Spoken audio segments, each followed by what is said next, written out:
Let's hear it for Will. Let's give it up. Keep it going. All right, next up. Love his accent. Wish I had one. David Parsons. Well, hello, Hub Streat. How are you all doing today? Wonderful. Fantastic. So, I hope you all had a good New Year's Eve, not too heavy, no Xanax for everybody, I hope. I have kind of fast forwarded to this year, and I've decided to take New Year, New Me very seriously in 2020. This is finally the year I'm going to lose some weight. Now, my goal is to move from morbidly obese to obese, so I'm not trying too hard. But I've been casting around, doing some research on the internet, trying to work out which diet to do. The Subway diet has kind of gone out of fashion after spokes pedo Jared Fogle went to prison. Now, he's still doing okay. I hear he still enjoys the occasional footlong. I've given some thought to a plant-based diet, they're all the rage, but somebody gave me a Bacon of the Month subscription for Christmas, and it seems churlish to refuse such a wonderful gift. Intermittent fasting gets a lot of success with people, but I tried that in college, although back then we called it 3 days till payday and we're out of ramen. I thought about weight loss surgery, but I can't quite decide which leg to amputate. And some people have had a lot of success with the couch to 5K plan. And I'm thinking of that, but I think I will try the couch to front door when the Uber Eats driver arrives first. But you know, I consulted the body mass index chart and I think I have the answer. All I need to do is gain another 3 feet in height and I'm set. So Amazon is bringing me a new rack tomorrow. And if that doesn't work, I have a backup plan. Does anyone know where I'm going to take one? Anyway, what am I going to do next? I'm trying to have a few new bits. Alright, so let me get serious with you for a minute. I want to talk about one of my phobias. I have this really severe fear. I can almost hardly bear to mention the name of the thing that I'm afraid of. Those slimy, slithering, poisonous beasts that stare at you with cold, dead eyes and wait for you to make a mistake before they pounce. I know they probably have their purposes, their uses, but I can't help thinking the world would be a better place without them. You know what I'm talking about, right? Lawyers. I probably shouldn't have taken the bar exam. I have to spend all day with the fuckers. Anyway, I am a lawyer. I'm one of the nice ones, so don't hold it against me. But one of the most annoying things about my job is that we're constantly being asked for free legal advice.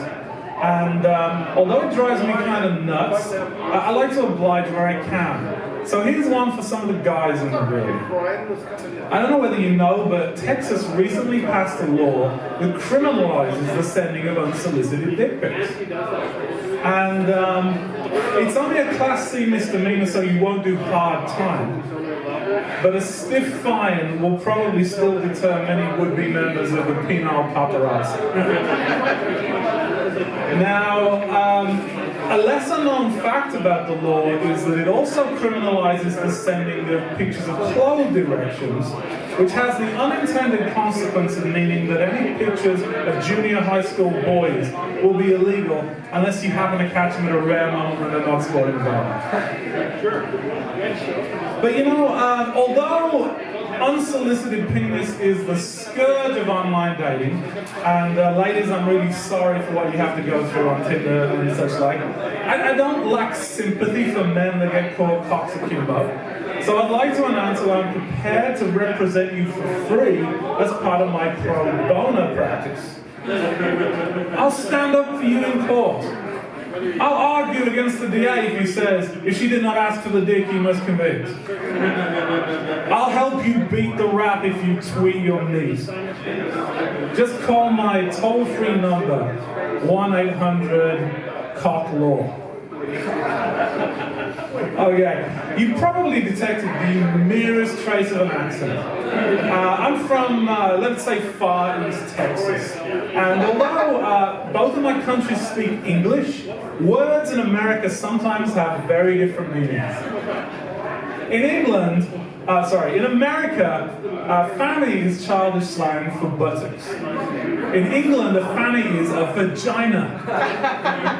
You can imagine my confusion when an American friend told me she'd been on a long bike ride and her fanny was still sore. How the hell were you sitting on the saddle, lady? Staying on the subject of genitals, to the English, beavers aren't remotely sexual. In fact, the youngest Girl Scouts are called Beaver Scouts and are led by a grey beaver.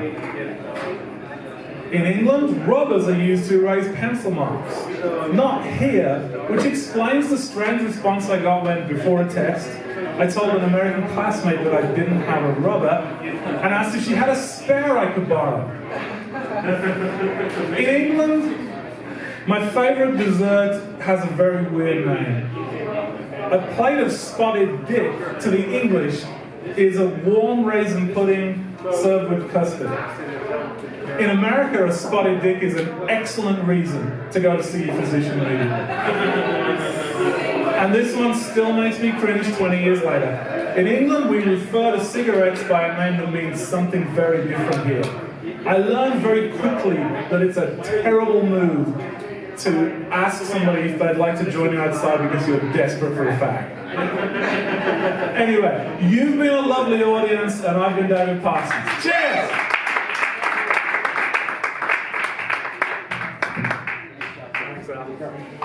David Parsons, let's hear it.